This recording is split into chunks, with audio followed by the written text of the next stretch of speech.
आज का विषय है स्टेबल कॉइन्स और हमारे पास कुछ रिपोर्ट्स हैं जिनमें एक आंकड़ा है जो मतलब दिमाग हिला देने वाला है। 2025 में इन स्टेबल कॉइन्स ने 33 ट्रिलियन डॉलर के लेन देन प्रोसेस किए। ये वीजा और मास्टरकार्ड दोनों को मिलाकर भी ज्यादा है।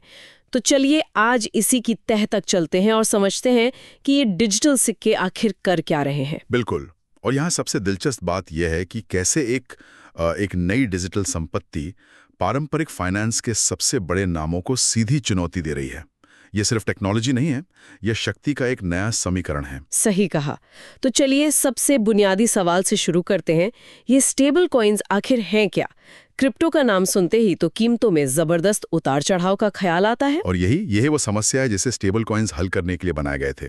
देखिए, सरल शब्दों में ये ऐसी क्रिप्टो करेंसी हैं जिनकी कीमत किसी असली करेंसी जैसे अमेरिकी डॉलर से 1.1 पर जुड़ी होती है। अच्छा। आप इसे ऐसे समझिए जैसे आप कसिनो में $100 देकर $100 की चिप्स लेते हैं। स्टेबल कॉइन भी डिजिटल दुनिया के वैसे ही चिप्स हैं जिनकी कीमत हमेशा लगभग $1 ही रहती है। यानी ये बिटकॉइन की तरह नहीं है जो आज $60,000 का है तो कल 50,000 का हो सकता है। ये स्थिरता ही इनकी ताकत है और शायद इसी वजह से इनका बाजार आज लगभग $310 बिलियन का हो गया है। लेकिन मैंने पढ़ा है कि ये पूरा बाजार सिर्फ कुछ ही कंपनियों के हाथ में है। हाँ, ये एक बहुत जरूरी बात है। लगभग 99% स्टेबल कॉइन्स अमेरिकी डॉलर पर आधारित हैं और सिर्फ 2 कंपनियां टेदर यानी USDT और सर्कल यानी USDC बाजार के 85% हिस्से पर कब्जा रखती हैं। अच्छा। और इन दोनों में भी एक बड़ा फर्क है। सर्कल ज्यादातर अमेरिकी नियमों के दायरे में काम करती है, जबकि टेदर का स्ट्रक्चर हमेशा से थोड़ा ज्यादा रहस्यमयी रहा है।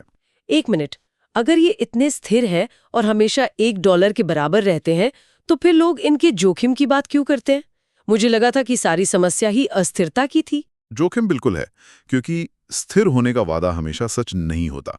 हमने इसका एक भयानक उदाहरण 2022 में देखा, जब टेरा USD या UST नाम का एक स्टेबल कॉइन रातों रात ढह गया। ओहो। वो असली डॉलर से नहीं बल्कि एक जटिल कंप्यूटर प्रोग्राम यानी एक एल्गोरिदम पर आधारित था।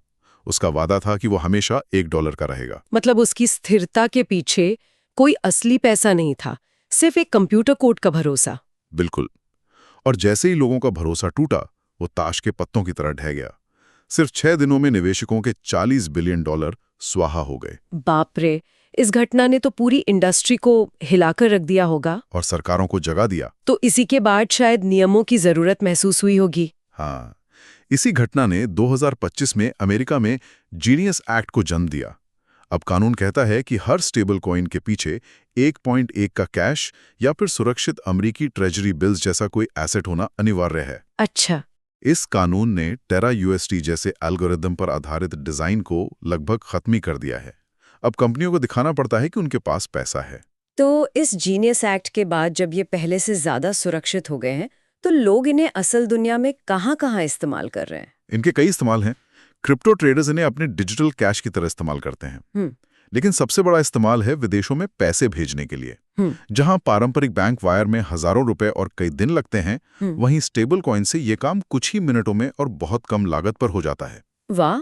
लेकिन हाँ, इनकी इसी गति और गुमनामी के कारण ये अवैध गतिविधियों के लिए भी पसंदीदा बन गए हैं। और इस मामले में इन्होंने बिटकॉइन की जगह ले ली है। तो अगर हम बड़ी तस्वीर देखें, इसका हमारी अर्थव्यवस्था पर क्या असर पड़ रहा है? असर बहुत गहरा है, क्योंकि स्टेबल कॉइन कंपनियां अपने रिजर्व को अमेरिकी ट्रेजरी बिल्स में रखती हैं। यानी वे एक तरह से अमेरिकी सरकार को कर्ज देती हैं। अच्छा।